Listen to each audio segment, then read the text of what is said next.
My boyfriend did time in prison and cheated on me when I was pregnant.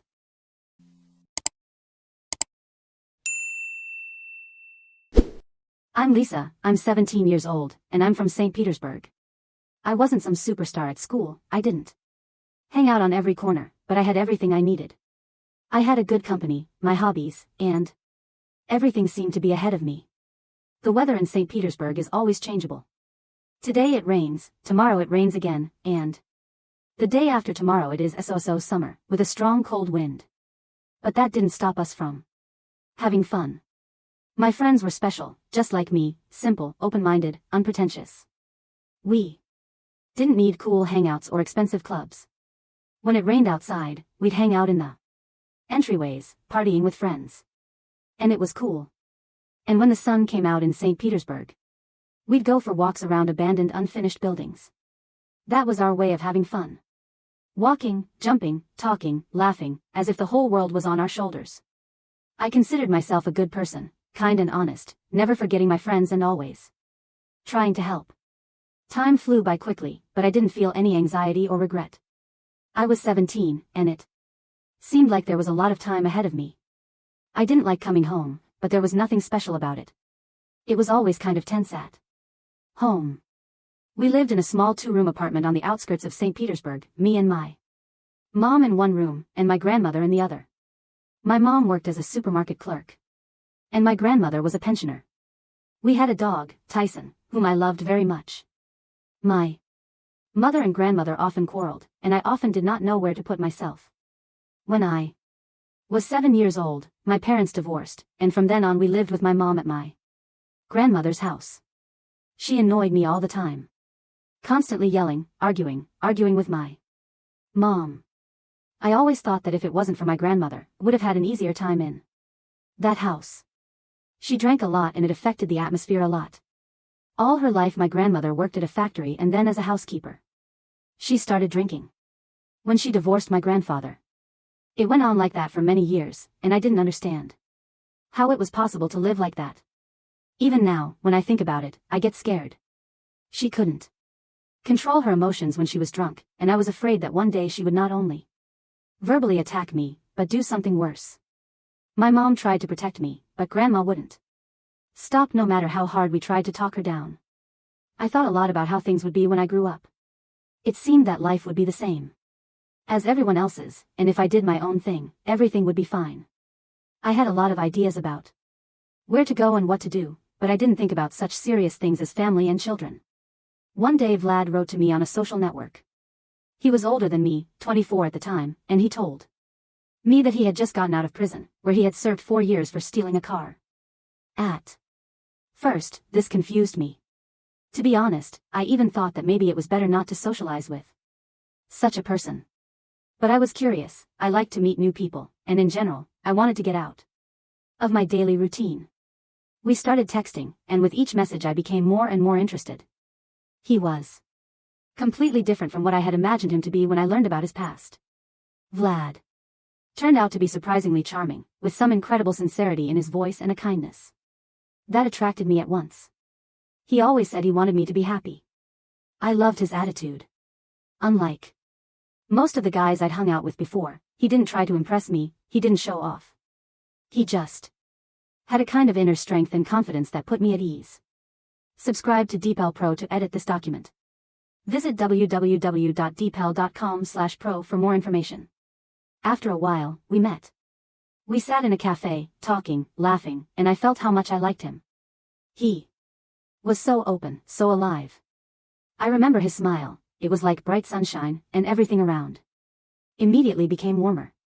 But there was one but that Vlad did not immediately tell me about. His life was far from ideal. He admitted that he had only recently gotten out of prison, and that he was not disappointed in his life. But he was trying very hard to forget it all and start with a clean slate. I wondered how he perceived it all, how he could look forward to the future so easily, despite everything he had been through. He told me that he has his own business, he buys old cars, repairs them and sells them. At first I thought it was a bit strange, but then I realized that he actually worked hard and earned quite a decent income. He wasn't rich, but he had money, and that was enough for me. When I introduced him to my mom, I expected her to be against it, because he wasn't the most well off. But she didn't even resent it, she just asked who he was and what he did. My mother was always quite good-natured and open, and at that moment I felt my life, seemingly unchanged for several years, begin to take on new colors. I decided it would be interesting to just see how my story with this person would develop. Every day I felt that something more than just friendship was growing between us. Vlad took care of me, always interested in my condition, supported me in difficult moments. It seemed to me that I had found someone with whom I would be happy. But only now I realize how wrong I was. Vlad wasn't in my life until the end, as I thought. And every day we grew closer, but at the same time, I began to suspect that there was something between us that I couldn't understand. My life changed dramatically from the moment I found out I was pregnant. At first I couldn't believe it. My mind was filled with the same thoughts. How is this possible? Why now? When I went to the pharmacy and bought a test, I did not even expect that the result would be positive. I was so worried. I remember my hands shaking as I looked at the 2 stripes, and the whole room seemed to sway around me. I was scared, but at the same time I felt a strange sense of relief. It wasn't a plan, there was no specific decision or even a conscious goal that I wanted to be a mom. But when I saw this result, I realized that this was my reality and I needed to make a decision. I was afraid that Vlad, with whom we became closer every day, might not want this baby. After all, like any normal guy, he might expect something different from life. I was filled with doubts and worries that he might say he wasn't ready to be a father. When I told him, I didn't even expect him to react that way. He was happy. There was real happiness in his eyes, his words were full of sincerity, and I could feel how much he was worried about us. He was telling me that everything was going to be okay, that we would make it through, that I wasn't alone, that he would be there for me. It all felt so right and real that I calmed down a bit. At one point I even thought that we could really be happy and that all the problems were behind us. But with each passing day, something was bothering me. They were not too obvious signs, but they were there. I couldn't understand why Vlad was starting to disappear more often, why he was becoming less attentive, why his answers to my questions were becoming short and insincere. And then, one evening, when I was alone at home, something pushed me to check his phone. He had left it at home and I couldn't resist my curiosity. I wasn't looking for anything bad, I just thought I needed to calm down, to see if maybe he was okay. I opened his social media and there I saw not what I expected. He sent a video to a friend of his. In the video, he was with his ex-girlfriend.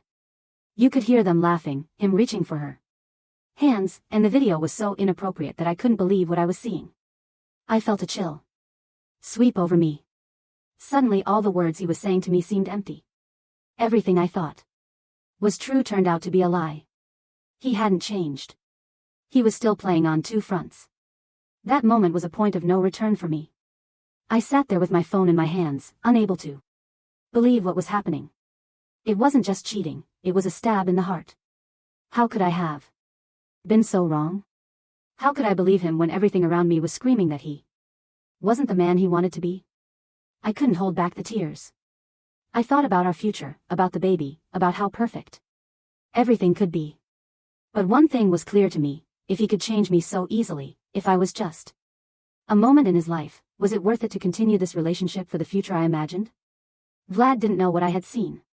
I didn't tell him about it, but I felt like I couldn't be around him anymore. It was like everything between us had fallen apart. He continued to show his concern. He talked again about how happy we would be with the baby, but I couldn't take his words seriously anymore. I began to fear that it was all just empty words, like so many things had been before.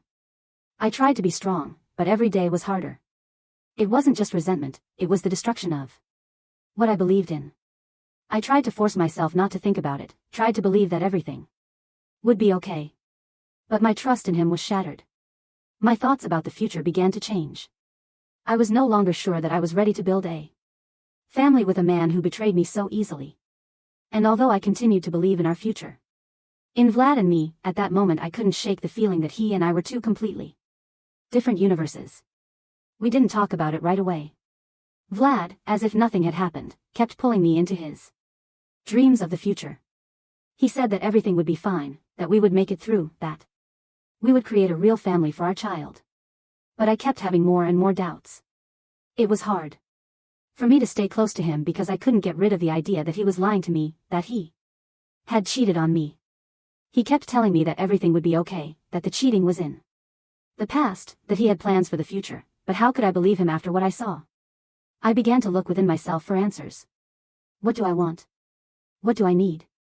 I worried so much about our future, about the baby I was carrying, that it was hard to realize that I could have just been alone.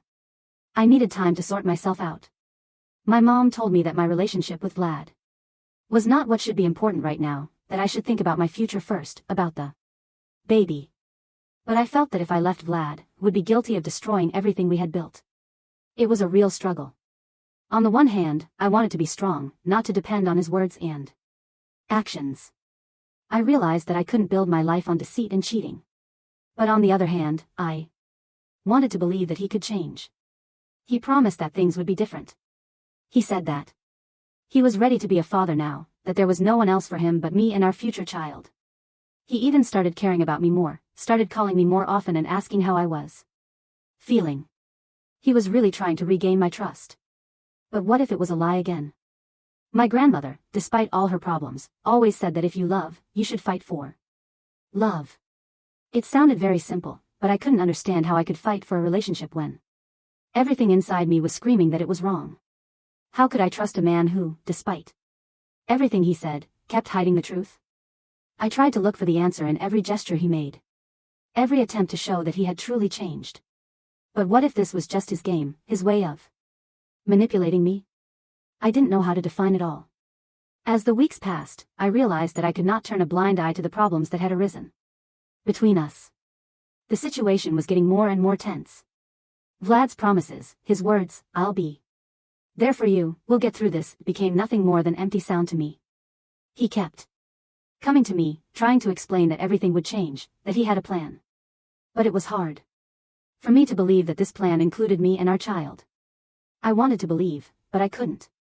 One day, when we were sitting together again, Vlad was talking again about the future, about how happy we would be, that we should think about a child. And I felt something change inside me. I couldn't sit around and wait for him to change on his own anymore. I had to make a choice. I had to fight for our future, to not be with him, but with someone I truly deserved. I realized I couldn't forgive cheating if I didn't see real action. Words were not what I needed from him. I needed to see how he would act, how he would take care of me and the baby. I decided that if he really wanted to be a part of my future, he had to prove it. When I realized that I was really expecting a baby, when it became clear to me that I couldn't go back to my old life, I started preparing for a whole new stage. My body was changing, my thoughts and feelings were changing too. I didn't know what was in store for me, but I felt I had to be strong, not only for myself, but for the baby. I was not ready for this change, but I realized that I had no other choice. When the contractions started, I felt like it was real. My whole life, everything that had happened before, seemed at some point distant, not real. All the struggle, all the doubts, fears, they dissolved at the moment when I found myself in the maternity hospital, when it became clear that everything I was going through was just a small part of something much bigger. I remember the moment when they finally told me I was to go into labor. I was completely confused. Everything I had heard about childbirth seemed terrible to me, terrible pain, powerlessness, fear of the unknown. But once I was in the process, once they started preparing me for labor, I realized it was so much more than I had imagined. It was not just a process, it was something more, the birth of a new person, a new beginning. The contractions started to build up, and I realized that I couldn't escape it. The pain was unbearable, but actually, at that moment, I couldn't think about the pain. All my attention was focused on what was going to happen next.